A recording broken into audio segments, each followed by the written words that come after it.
Praise the lord. ಕರ್ತನಲ್ಲಿ ಪ್ರಿಯರೇ, ತಂದೆಯಾದ ದೇವರ ಹೆಸರಿನಲ್ಲಿ ನಿಮ್ಮೆಲ್ಲರನ್ನು ವಂದಿಸುತ್ತೇನೆ. ಹಾಗಾಗಿ ಈ ದಿನದ ವಾಕ್ಯ ಸಂದೇಶಕ್ಕೂ ಸಹ ಸ್ವಾಗತಿಸುತ್ತೇನೆ. ಪ್ರಾರ್ಥನೆ ಮಾಡಿಕೊಳ್ಳೋಣ. ಪರಿಶುದ್ಧನಾದ ಪರಲೋಕದ ತಂದೆಯೇ, ಸರ್ವ ಸೃಷ್ಟಿಕರ್ತನೆ, ನಿಮ್ಮ ಪರಿಶುದ್ಧ ನಾಮಕ್ಕೆ ಸ್ತೋತ್ರವಾಗಲಿ.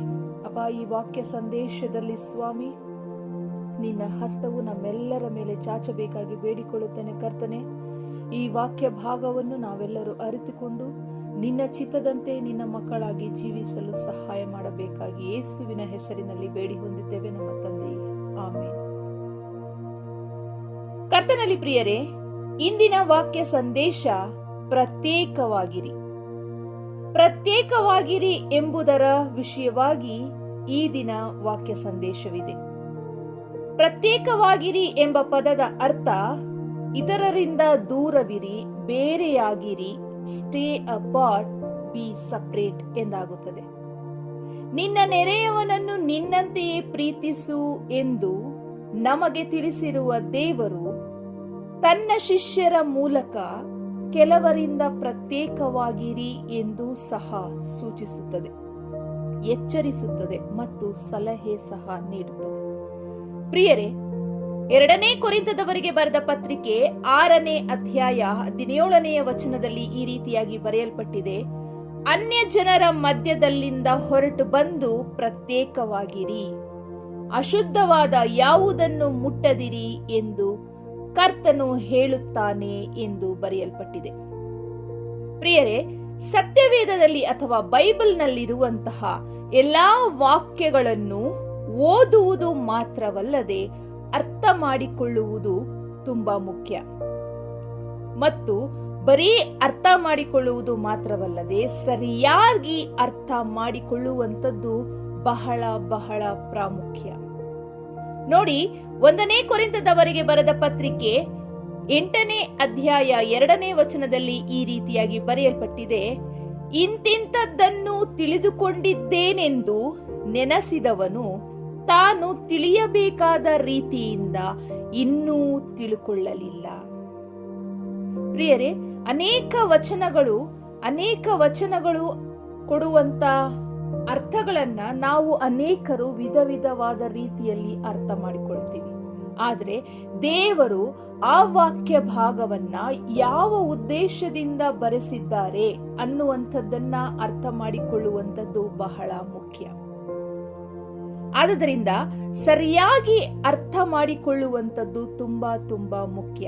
ಪ್ರಿಯರೇ, ಮೇಲೆ ಓದಿದ ವಾಕ್ಯದ ಪ್ರಕಾರ, ಅಂದ್ರೆ 2ನೇ ಕೊರಿಂಥದವರಿಗೆ ಬರೆದ ಪತ್ರಿಕೆ 6ನೇ ಅಧ್ಯಾಯ 17ನೇ ವಚನದಲ್ಲಿ ಅನ್ಯ ಜನರ ಮಧ್ಯದಲ್ಲಿಂದ ಹೊರಟು ಬಂದು ಪ್ರತ್ಯೇಕವಾಗಿರಿ ಎಂದು ಬರೆಯಲ್ಪಟ್ಟಿದೆ. ಇದನ್ನು ಓದಿದ ಮೇಲೆ ಕೆಲವರಿಗೆ ಅಥವಾ ಅನೇಕರಿಗೆ ಅನ್ನಿಸುವಂಥದ್ದು ಕ್ರಿಸ್ತನನ್ನು ನಂಬದವರಿಂದ ದೂರವಿರಬೇಕು ಎಂದು ಸ್ಪಷ್ಟವಾಗಿ ಅರ್ಥವಾಗುತ್ತೆ. ಅನ್ಯ ಜನರು ಅಂದರೆ ನಮ್ಮ ಬುದ್ಧಿಯಲ್ಲಿ ಅಥವಾ ನಮ್ಮ ಹೃದಯದಲ್ಲಿ ಇರುವಂತದ್ದು ಕ್ರಿಸ್ತನನ್ನು ಅರಿಯದಂತಹ ಜನರು. ಇವರಿಂದ ನಾವು ದೂರವಿರಬೇಕು ಅನ್ನುವಂಥದ್ದು ಅರ್ಥ ಆಗುತ್ತೆ.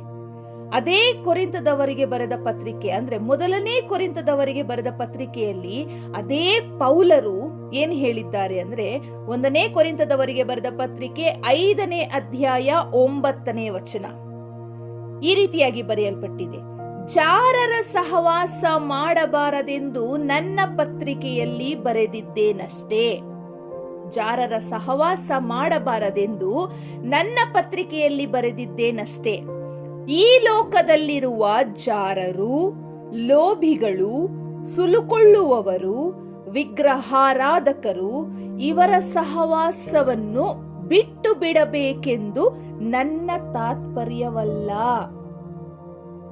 ಹಾಗೆ ಬಿಡಬೇಕಾದರೆ ನೀವು ಈ ಲೋಕವನ್ನೇ ಬಿಟ್ಟು ಹೋಗಬೇಕಾಗುವುದು.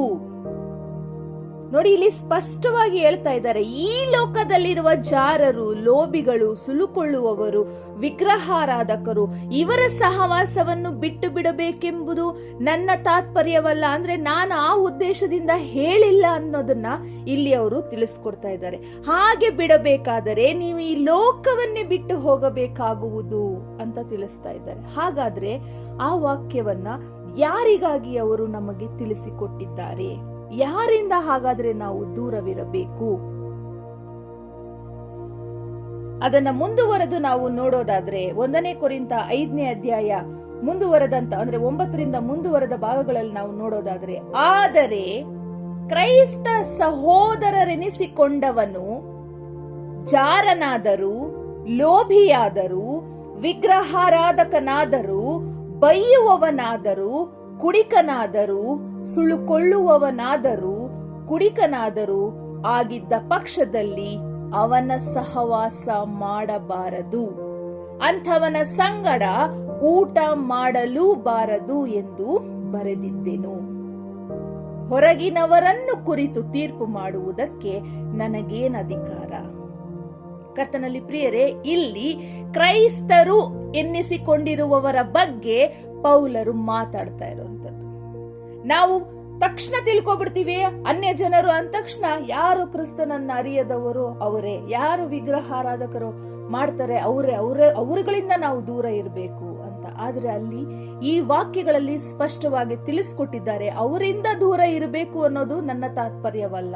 ಒಂದು ವೇಳೆ ನೀವುಗಳು ಅಂಥವರಿಂದ ದೂರ ಇರಬೇಕು ಅನ್ನೋದಾದ್ರೆ ಈ ಲೋಕವನ್ನೇ ಬಿಟ್ಟು ಹೋಗ್ಬೇಕಾಗ್ತದೆ. ಆದ್ರೆ ನಾನು ಹೇಳಿರುವಂತದ್ದು ಕ್ರೈಸ್ತರು ಅಂತ ಅನ್ನಿಸಿಕೊಂಡು ಸಹ ಈ ರೀತಿಯಾಗಿ ಜೀವಿಸುತ್ತಿರುವವರ ಬಗ್ಗೆ. ಅಂದ್ರೆ ಕ್ರೈಸ್ತ ಸಹೋದರ ನೆನೆಸಿಕೊಂಡರು ಜಾರನಾದರೂ, ಲೋಭಿಯಾದರೂ, ವಿಗ್ರಹಾರಾಧಕನಾದರೂ, ಗಮನಿಸಿರಿ, ವಿಗ್ರಹಾರಾಧಕನಾದರೂ ಅಂತ ಬರೆಯಲ್ಪಟ್ಟಿದೆ. ಹಾಗಾಗಿ ವಾಕ್ಯಗಳನ್ನ ಸರಿಯಾಗಿ ಗಮನಿಸಿ ಸರಿಯಾದ ರೀತಿಯಲ್ಲಿ ಅರ್ಥ ಮಾಡಿಕೊಳ್ಳಬೇಕು. ಕರ್ತನಲ್ಲಿ ಪ್ರಿಯರೇ, ಕ್ರೈಸ್ತ ಸಹೋದರನಾಗಿರುವವನು ವಿಗ್ರಹಾರಾಧಕನಾದರೂ ಅಂತ ಬರೆಯಲ್ಪಟ್ಟಿದೆ. ಇದನ್ನ ಕರೆಕ್ಟ್ ಆಗಿ ಗಮನಿಸ್ರಿ. ಕ್ರೈಸ್ತನಾಗಿರುವವನು ವಿಗ್ರಹಾರಾಧನ ಆಗಿರೋದಕ್ಕೆ ಹೇಗೆ ಸಾಧ್ಯ?